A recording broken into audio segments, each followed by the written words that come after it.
오늘 저녁 말씀은 오바댜 성경 1장 3절로 4절 말씀을 보면서 인간론, 경제 난제와 해결에 관한 말씀을 함께 살펴보도록 하겠습니다.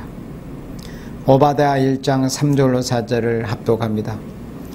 하여점에 거하며 높은 곳에 사는 자여, 내가 중심에 이르기를 누가 네 말을 땅에 끌어내리겠느냐 하니 너희 중심에 평안히 너를 쓰겠도다. 내가 독수리처럼 높이 오르며 별 사이에 기들을지라도 내가 거기서 너를 끌어내리리라. 나 여호와가 말하였느니라. 아멘.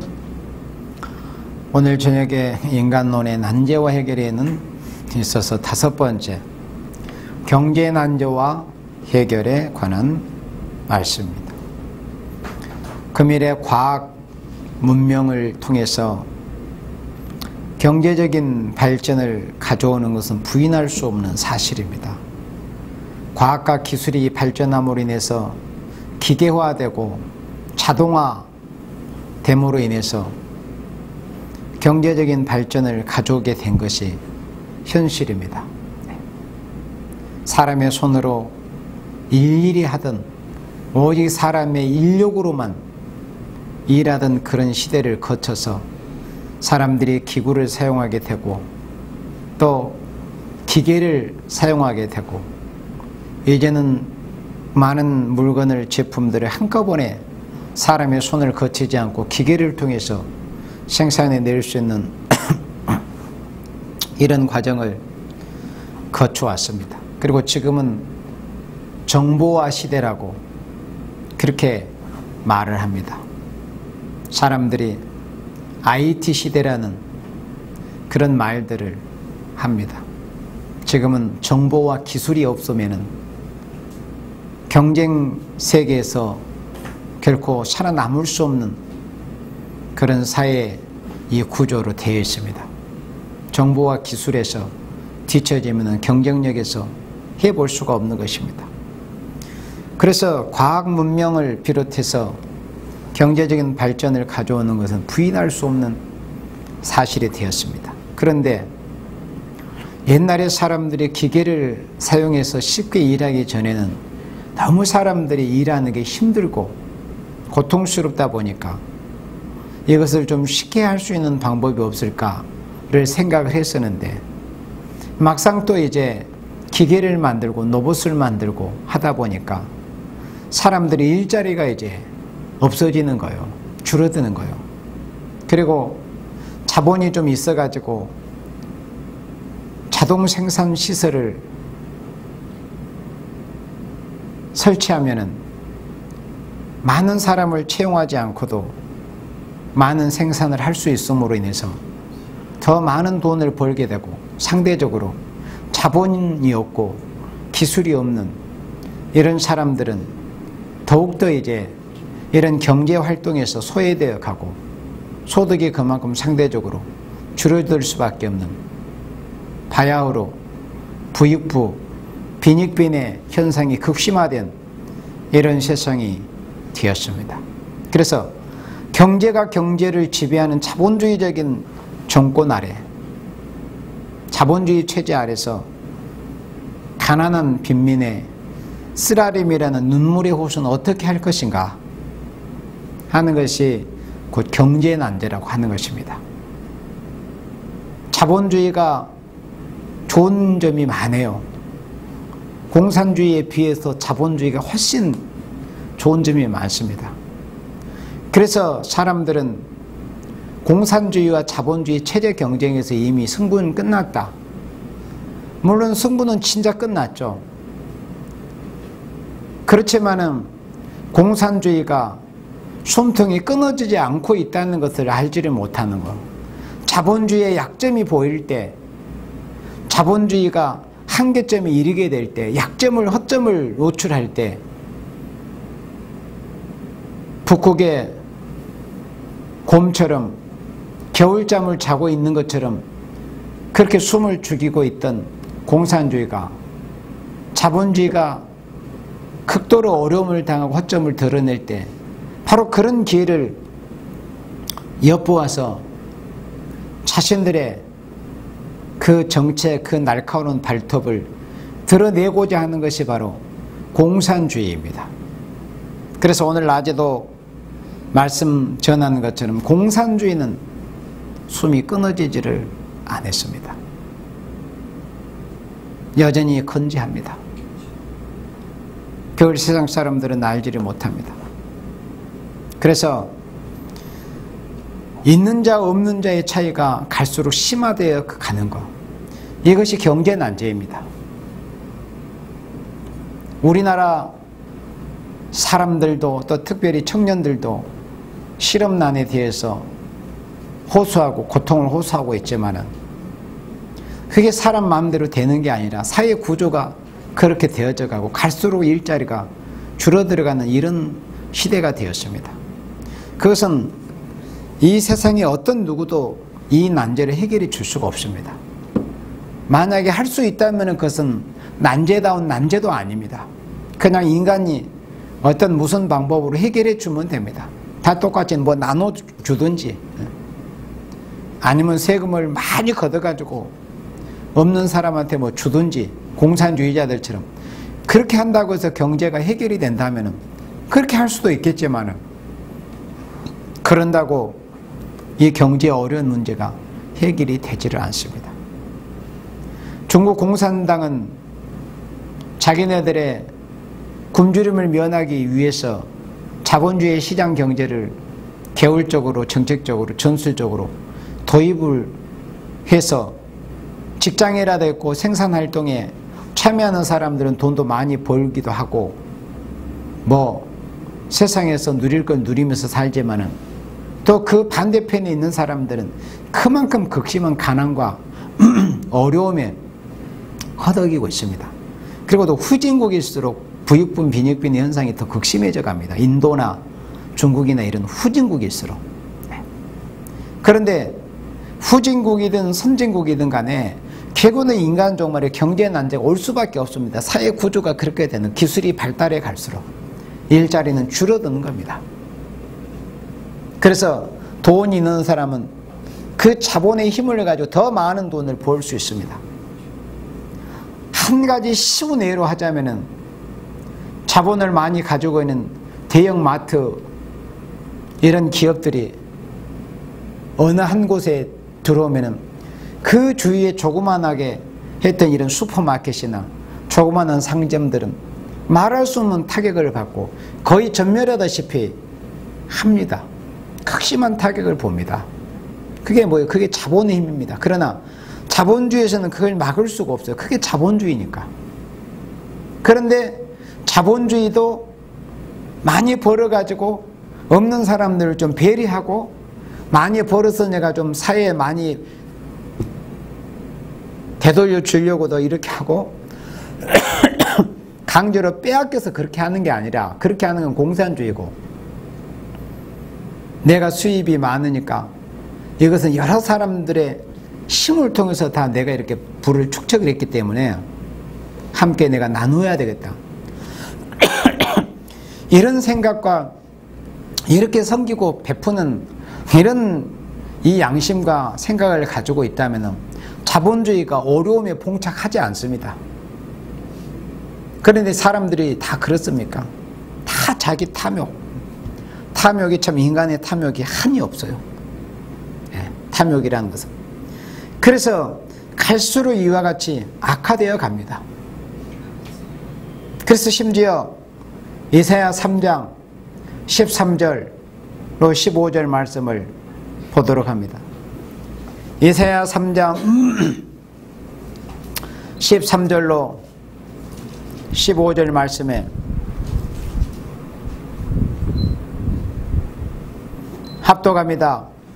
여호와께서 변론하러 일어나시며 백성들을 심판하려고 서시도다. 여호와께서 그 백성의 장로들과 방백들을 공문하시되 삼킨 자는 너희, 가난한 자에게서 탈취하는 물건은 너희 집에 있도다. 너희가 어찌하여 내 백성을 짓밟으며 가난한 자의 얼굴에 맷돌질하느니 주 만군의 여호와 내가 말하였느니라. 그래서 하나님을 모르는 사람, 이방인들, 이성 없는 짐승과 같은 그런 사상을, 정신을 가지고 있는 사람들이야 뭘 기대하겠습니까? 많은. 여기 이사야 3장 14절로 15절 말씀을 보니, 13절로 15절 말씀을 보니 여호와께서 변론하러 일어나시며 백성들을 심판하려고 서신다고 하시는데, 이 백성들이 누구를 가리키는가 하는 것을 14절에 볼 때, 여호와께서 그 백성의 장로들과 방백들을 국문하시되 포도원을 삼킨 자는 너희며 가난한 자에게서 탈취한 물건은 너희 집에 있도다. 장로들과 방백들, 지도층들, 교회에서도 지도층들, 세상에서도 지도층들, 이런 자들이 가난한 자들을 삼키고 포도원을 삼키고 가난한 자에게서 탈취하고 이렇게 해서 자기 집을 채우고 강탈해서 자기 집을 채우는 이런 자들에 대해서 심판하실 것을 하나님께서 아모스 선지를 통해서 말씀하십니다. 어찌하여 너희가 내 백성을 짓밟으며, 하나님의 백성을 짓밟는다는 것. 하나님의 백성이 누굽니까? 오늘의 교회들 아닙니까? 교회에서도 있는 사람 없는 사람, 돈이 좀 없고 사회에서 뭔가 된 위치가 높게 보여지지 않고 여겨지지 않는 사람을, 신앙이 있어도 집사가 장로 돼야 됨에도 나이 들도록 집사인 사람 있고, 또 뭐 우리 세일교회는 성경에 권사가 없기 때문에 우리 여호와 세일교회는 권사라는 직분이 없지만은 일반 기존 교회에는 권사라는 직분이 있잖아요. 그러면은 신앙도 또 나이도 얼마든지 그런 직분을 받을 수 있음에도 교회에 어떤 물질적인 것이나 그러한 것을 갖다 바칠 것이 안 된 사람은 그 직분도 받지 못하고, 그리고 또 은근히 멸시하고, 이런 게 하나님께서 예나 지금이나 구약이나 신약 종말이나 하나님이 보실 때는 여전히 이런 모습이라는 거예요. 너희가 내 백성을 짓밟는다는 거예요. 하나님의 백성들. 가난한 자의 얼굴에 맷돌질하고, 교회에 좀 많이 좀 갖다 바치는 사람은 더 예뻐하고 더 막 칭찬도 해주고, 그리고 좀 교회에 갖다 바치는 것이 좀 시원찮고, 이런 사람들은 아주 멸시하고, 야고보서의 말씀처럼 거기 앉든지 말든지 이런 생각들을 하고. 그러니 하나님께서 정말에 어디를 먼저 심판을 하시겠어요? 너희가 내 백성을 짓밟으며 가난한 자의 얼굴에 맷돌질을 하느냐. 가난한 자의 맷돌질까지 한다는 거. 맷돌질. 얼굴 위에서 맷돌을 돌리면 사람의 얼굴이 어떻게 되겠습니까? 이 얼굴이 다 문드러져 버리지 않겠습니까? 그만큼 사람들에게 상처를 주고 힘들게 한다는 거예요. 경제의 어려움이라고 해서 뭐 세상 이야기고 세상에 대한 게 아니에요. 교회에서 이 잘못되다 보니까 세상이 결국 그렇게 되는 거예요. 우리나라 대한민국도 기독교인들이 20%가 넘는다고 그렇게 말을 해도 20% 되는 사람이 제대로 기독교 그리스도인으로서 역할만 하면 세상이 이렇게 되지 않았습니다. 1919년 3.1 만세 운동 때 1%도 채 되지 않는 기독교인들이 중심이 돼서 온 나라가 일제에 한가하고 일어났었습니다. 1%만 제대로 된 사람만 있어도. 앞으로 이렇게 경제가 어려워진, 그러니까 자본주의의 허점이 보이는 그런 때, 이러한 기회를 엿보는 공산당은 세계 인류를 허위선전으로 미혹시킬 우려가 있다는 거예요. 허위선전. 무슨 선전을 하겠어요? 우리나라도 좀 특별히 이번 이 종북정권, 친북정권, 종북정권에 하는 것을 보면은 공산주의로 지금 거의 문턱 앞에까지 지금 가려고 하는 이런 정책들, 이런 모습들이에요. 그러다가 결국에는 유럽의 그리스처럼 되고 중남미의 베네수엘라처럼 됩니다. 남미의 아르헨티나나 이런 나라들은 100년 전에 벌써 지하철이 굴러다니는 그런 나라였고 선진국이었어요. 한때는 우리나라하고는 비교할 수 없는 그런 나라였습니다. 그러나 결국에는 지도자 백성들의 잘못된 이 사고, 잘못된 정책, 일하기 싫어하고 근면성실하게 싫어하는 그런 방향으로 가다 결국에는 지금 남미 대륙은 통째로 가난한 그런 주가 되고 말았습니다. 여러 가지 어려운 상황, 또 난제 이런 것이 올 때 바로 이런 기회를 엿보아서 공산당은 우리가 다 공평하게 잘 먹고 잘 살게 해줄게, 다 공평하게 해줄게. 이 세상이 있는 동안에는 예수님 재림하시고 심판하시기 전에는, 예수님이 재림하시기 전에 이 세상이 절대 공평하게 되지 않습니다. 마귀가 있는 세상이, 공중에 붉은 마귀가 공중권세를 잡고 사람들 속에 들어가 있는 이런 때 어떻게 이 세상이 공평하게 되겠습니까? 절대 공평하게 되지 않습니다. 그리고 이 세상이 물론 공평이 좋은 건 좋은 거지만은 엄밀하게 우리가 성경적으로 가만히 생각을 해보면, 제대로 된 사고방식으로 생각을 해보면 어느 정도 차등이 있어야 됩니다. 쉬워요.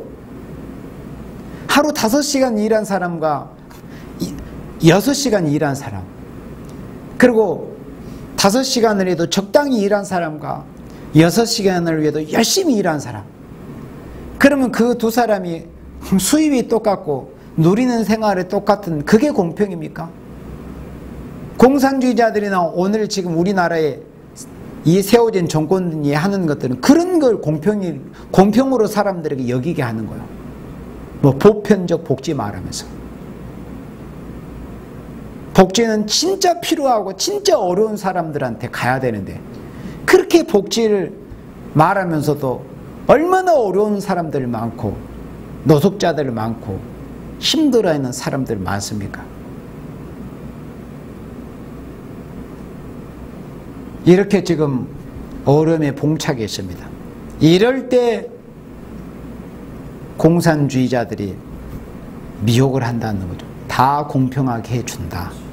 다 공평하게 먹고 살게 해줄게. 그게 뭐요? 겉으로는 크게 드러내지 않더라도 있는 사람들, 일생을, 전생애를 한 기업을 일구기 위해서 뼈 빠지게 남 12시간씩 잠잘 때 3시간, 4시간 잠자면서 그렇게 일궈서 어렵게 해서 부를 이루고 쌓고, 또 그로 통해서 여러 사람들에게 많이 일자리를 제공했던 이런 뭐 오늘 기업이나 재벌을 아주 범죄 집단처럼 이렇게 하고, 물론 잘못이 있는 것도 나도 알아요. 그렇지만 큰 면에서 틀에서 보면은 그를 통해서 우리나라의 경제 발전 얼마나 이바지했습니까? 사실 모든 것은 빛과 어둠이 있기 나름이에요, 인간 사회에서는. 그러나 긍정적인 면을 봐야죠. 안 좋은 것이 있는 것도 사실이지만 모든 것을 사람 사는 사이에서 예수님처럼 되지 않는 인간들이 어떻게 완전히나 완벽을 기대하겠습니까? 그저 많은 사람들에게 단점보다는 장점이 많으면 크게 잘하는 거고, 잘하는 사람이고, 잘하는 사회죠. 이 세상에 있는 동안에는. 이럴 때 이런 미혹이 온다는 거죠. 다 잘 먹고 잘 살게 해주겠다. 배고픈 자에게 같이 먹게 해주겠다. 성경에는 뭐라고 말씀하셨어요? 일하기 싫은 자는 먹지도 말라. 우리는 하나님의 말씀을 중심해야 되고, 우리의 모든 지표, 우리의 표준, 우리의 다름줄은 하나님의 말씀이에요. 그러면 그 말씀을 제쳐놓고, 아유, 저 사람 힘드니까 도와주자. 그럼 보세요. 그걸 보기 전에 그 사람이 열심히 살려고 했던가 안 했던가, 열심히 일을 하려고 하는 사람인가 안 하는, 이걸 먼저 봐야 돼요. 그건 보지 않고 무조건 다 공평하게 하나님의 말씀에 일하기 싫은 자들은 먹지도 말라고 했습니다. 맛있는 걸 먹기를 원하고 많은 걸 누리기를 원하면 열심히 성실하게 부지런하게 일을 해야 됩니다. 게으른 사람은 하나님이 싫어합니다. 사회에서 쓰레기 같은 존재들입니다. 불필요한 존재들이에요. 이 게으른 존재들은. 내가 게으름으로 해서 다른 사람들에게 짐을 지고 피해를 주거든요. 그러니까 게으른 사람, 일하기 싫은 자들에게도 같이 나눠주자는 거예요. 이게 무슨 공평이에요. 열심히 일해보려고 하고 또 마음은 온여도 어떤 신체적인 어려움이나 여러 가지 환경에 진짜 어려움 때문에 하지 못하고 있는 그런 사람들에게 진짜 복지의 혜택이 제공돼야 되고 그래야 될 것 아니에요. 그런데 그냥 그런 거 저런 거 다 덮어놓고 배고픈 자에게 먹게 한다는 간판 밑에서 자기의 독재적인 정권력을 가지고 세계 통일을 꿈꾸는 그 세력은 반드시 망한다는 것을 성경에 말씀을 하신 것입니다. 왜냐하면 하나님의 축복을 미신화시킵니다. 공산주의자들은 기독교를 뭐라고 말합니까? 아편이라고 합니다. 아편. 마약과 같다는 거예요. 한 번 빠지면 벗어날 수 없고 사람을 망친다는 거예요. 그것은 기독교에 대해서 잘 모르는 사람입니다. 오늘날도 실제로 우리가 공산주의의 그 헛소리 짓거리는 것을 우리가 굳이 빌려오지 않아도 실제로 오늘날 무슨 교회니 무슨 종교 단체니 이런 자들, 이런 집단들도 잘못된 데는 실제로 뭐 가정 파탄되고 가정 망치고 뭐 직장 다 때려치고 학교도 그만두고 그냥 모든 것에 다 집어치우고 그냥 무슨 종말이나 왔으면 좋겠다는 이런 식으로 가잖아요. 뭐 공산주의자들의 그 헛소리를 짓거리는 그런 말을 우리가 뭐 가져올 필요조차 없이. 근데 참 기독교는 뭡니까? 예수님 말씀대로 성실히 일해라. 열심히 일해라. 근면 성실해야 된다. 근면한 자는 재물을 얻느니라. 이렇게 말씀을 했습니다. 성실하면 하나님 앞에 복을 받습니다. 주님이 오시는 그날까지 자기 위해 열심히 우리들은 자기의 사명에 따라서 일을 해야 됩니다. 우리 하나님의 자녀들. 그게 정상적인 기독교의 모습이에요.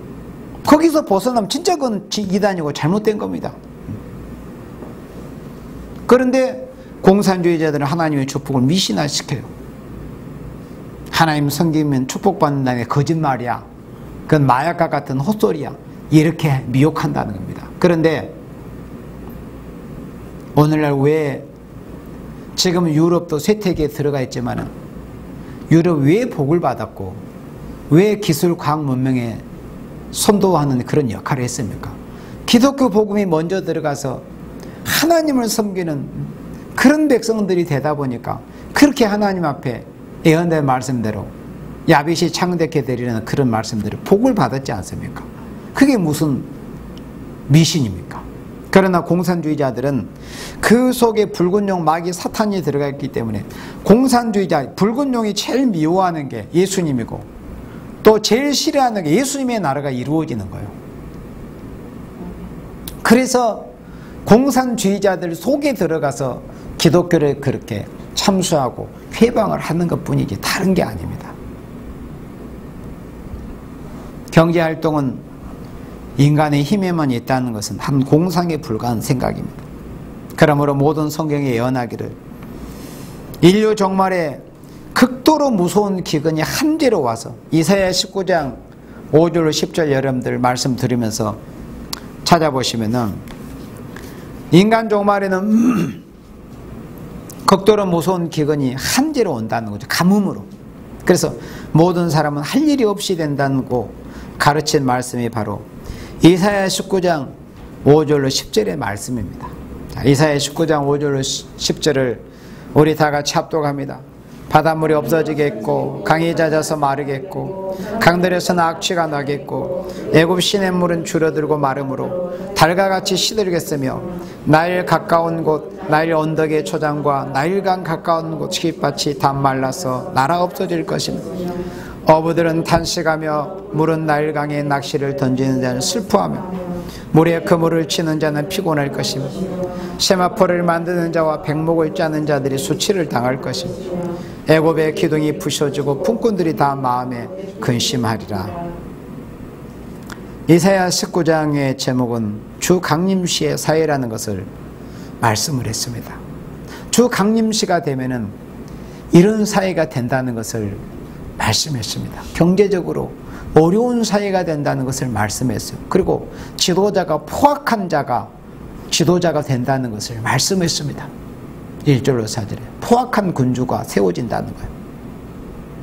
그리고 경제적으로 어려운 사회가 된다는 것을 말씀했습니다. 이것이 주 강림시의 사회라는 것을 말씀을 했습니다.